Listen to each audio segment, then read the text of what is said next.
Just a few days after the final lunar eclipse of 2023. The impact of this partial lunar eclipse is proportionate to the shadow that was cast on the moon. And because of the moon's rapid 28-day cycle, the majority of effects will be seen in November. While moon was in Ashwini Nakshatra, the first lunar mansion of the zodiac belt, it was only partly shadowed by the Earth, but all planets along the Earth's ecliptic were somehow involved, insinuating something significant is upcoming as a new cycle is set into motion. The last time we experienced a Rāhu lunar eclipse at this Aries Pisces Gandanta point was in October of 2005.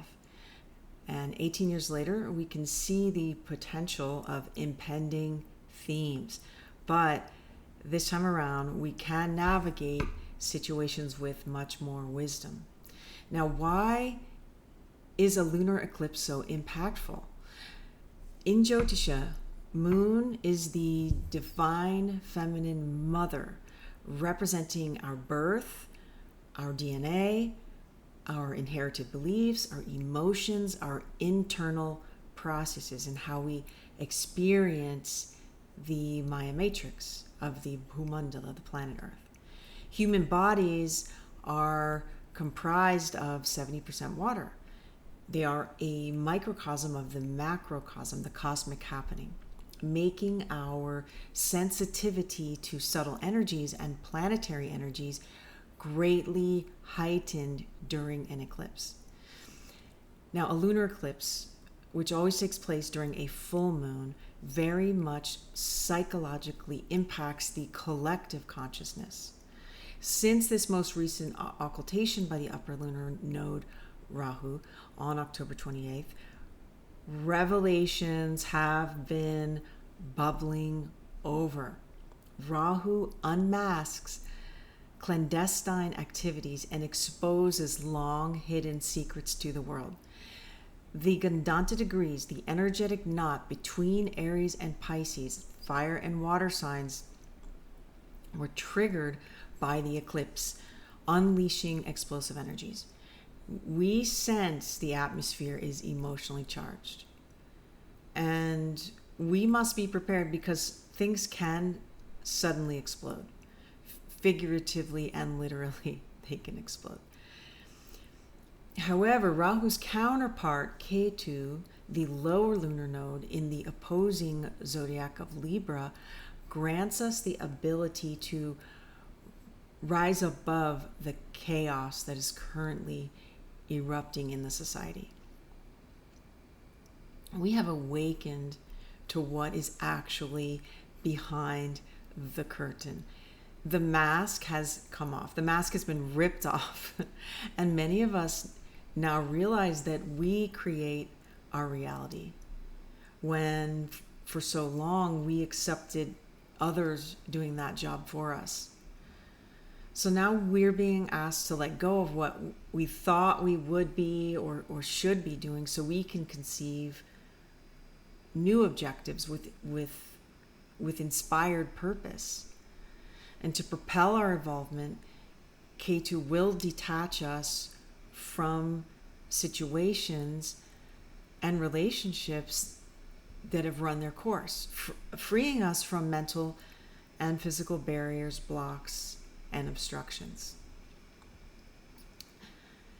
Ingrained and outdated beliefs will now reveal themselves in our interactions with others, in our communications, so we can see exactly where and how we need to change. Now, speaking of interactions and communications, the Rāhu eclipse moon with Jupiter in Aries. Jupiter has been in Aries for about 6 months now. Will remain there until the spring. So Jupiter in with Aries, receiving that aspect, in Aries, receiving that aspect from Mars and Mercury in Libra indicates information warfare is rampant. Disinformation is running rampant.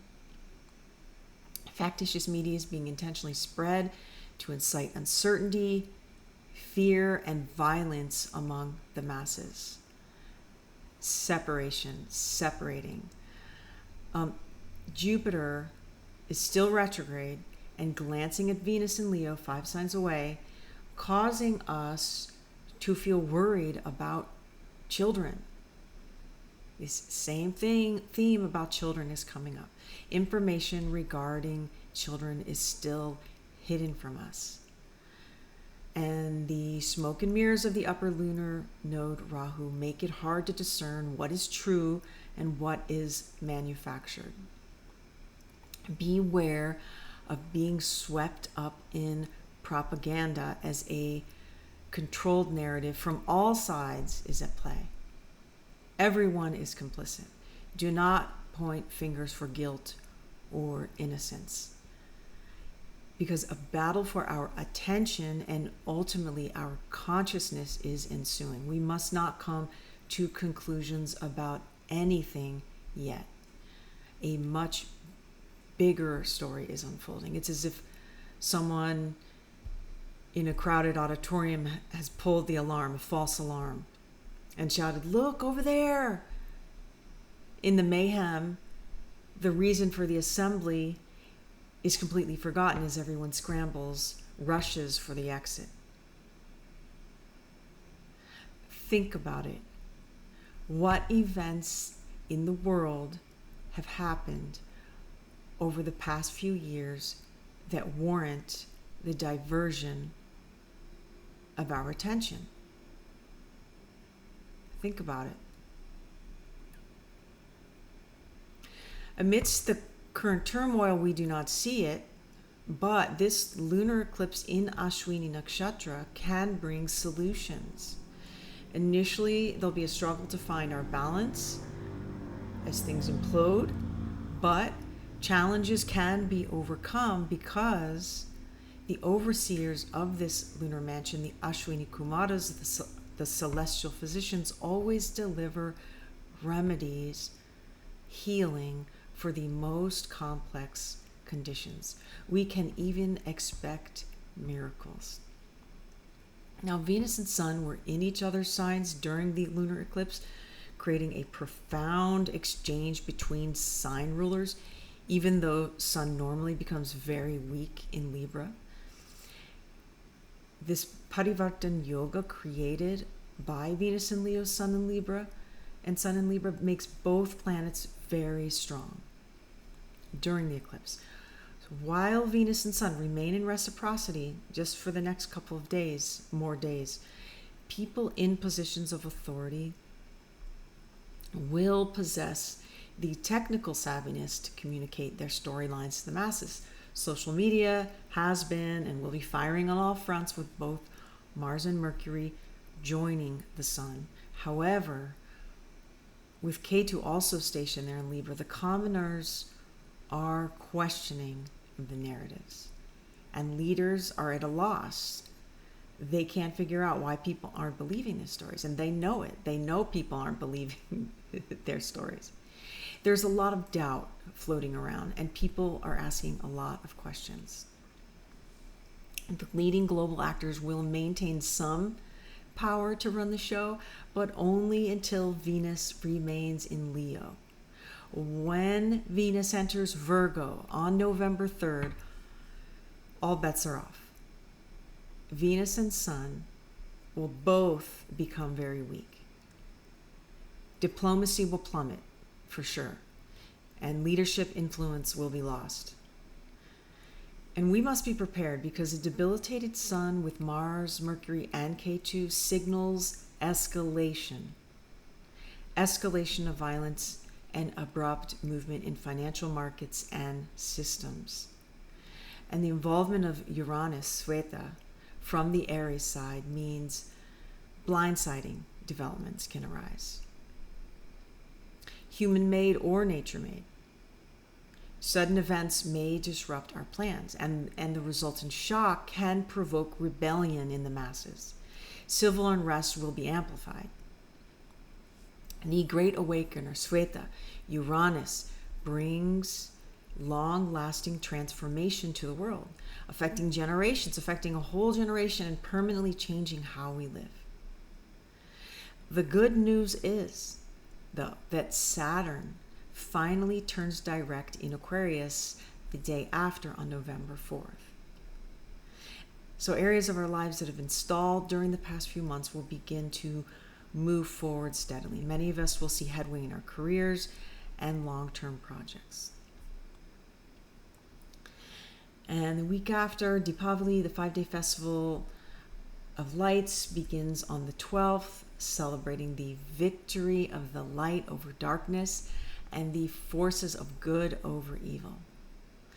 The next day, November 13th, a new moon in Libra bestows the opportunity for a fresh start. And we can begin to make progress on all fronts. So this is great news.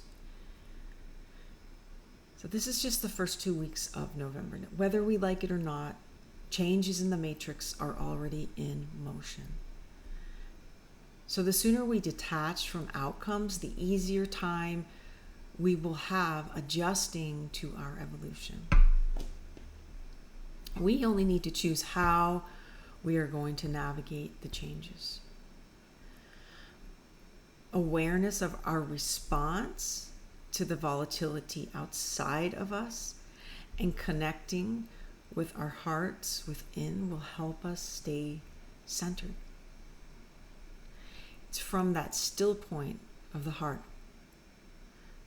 from love, we can align with our highest purpose. We just need to remember that we are spiritual beings having a human experience in a very temporary world.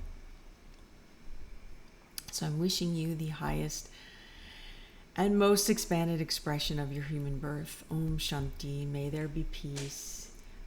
If you want any more information, I will leave my website down below, VedicaStrology.com, or you can go to my Buy Me a Coffee page. Please like and subscribe. It really helps me, obviously. like, scribe, notifications. And that's it. Namaskaram and aloha.